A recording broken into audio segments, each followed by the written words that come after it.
There's some days where I can't walk on my own, and the next day I'm dancing. I never know when I will need the help of my rollator to get me through the day. People think that means I'm faking it. What's really occurring isn't deception, but a widespread misunderstanding of disabilities that don't follow predictable patterns, and a societal failure to adapt and recognize the dynamic and hidden disabilities and chronic illnesses. The World Health Organization defines a hidden disability as a mental, physical, or cognitive condition that limits a person's ability to engage in daily tasks, which is not immediately visible.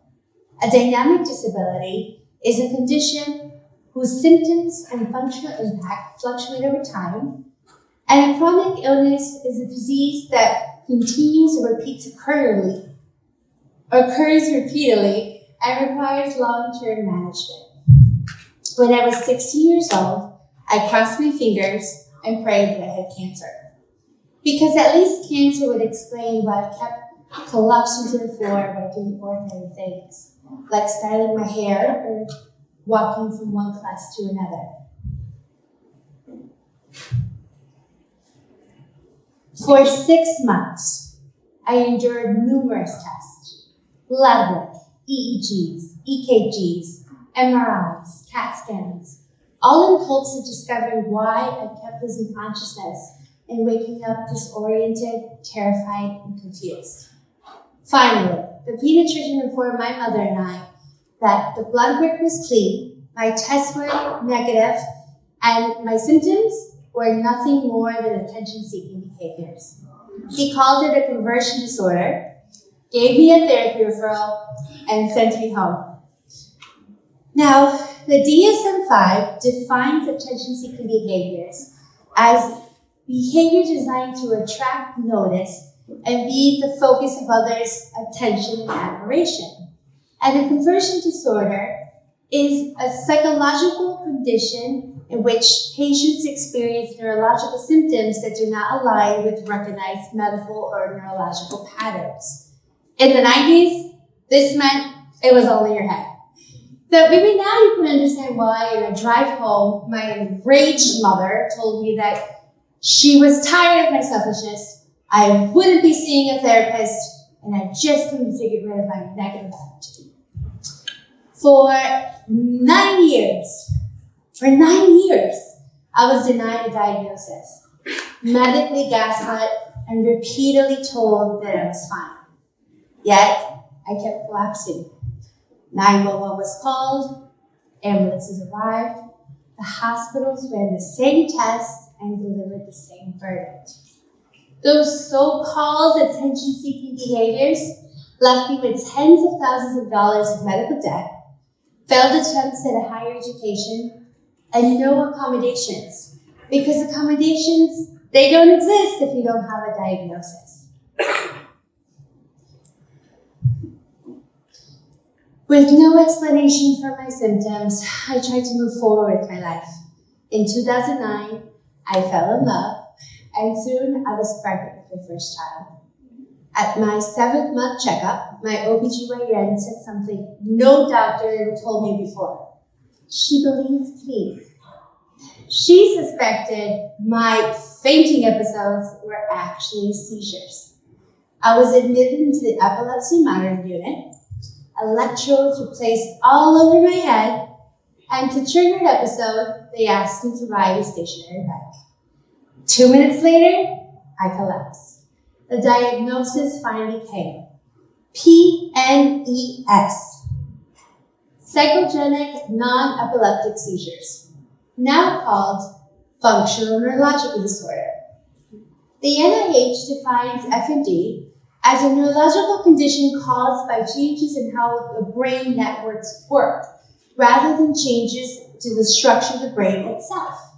Physical symptoms of FND are genuine, but cannot be explained by changes in the brain structure. My neurological and nervous systems had experienced so much trauma that they perceived any stress as danger and would trigger real involuntary seizure-like activity as a form of protection. 16 years later, I still navigate a world to believe that people like me exist. I hear things like, "But you don't look disabled," or my favorite, "You're too young, beautiful, and intelligent to be disabled."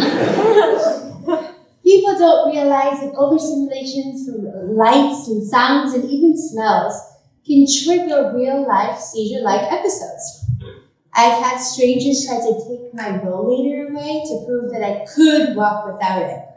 I've been accused of stealing my grandma's parking placard because my disability didn't look believable enough. And the doctor once told me that I just had a low tolerance for life. Imagine that. Imagine experiencing a health crisis and having a doctor tell you that you simply don't have what it takes to live. Hidden and dynamic disabilities and chronic illnesses, they don't perform on demand. They don't look the same every day, and they don't need your permission to be real.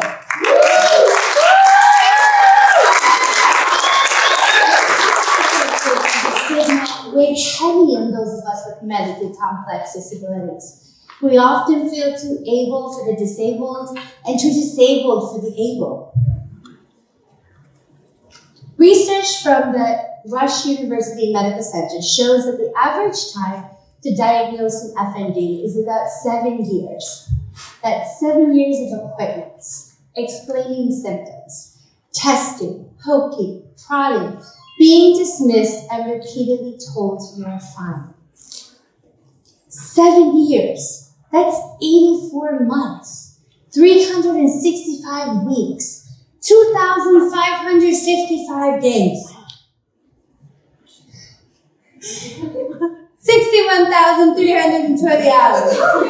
Over 3.6 million minutes of being told you are fine, while slowly becoming a stranger in your own body, as you consequently stop trusting yourself and start questioning the reality of what's occurring to you. And that's an average. For me, it took 9 years, and I firmly believe that I was only diagnosed because I was pregnant.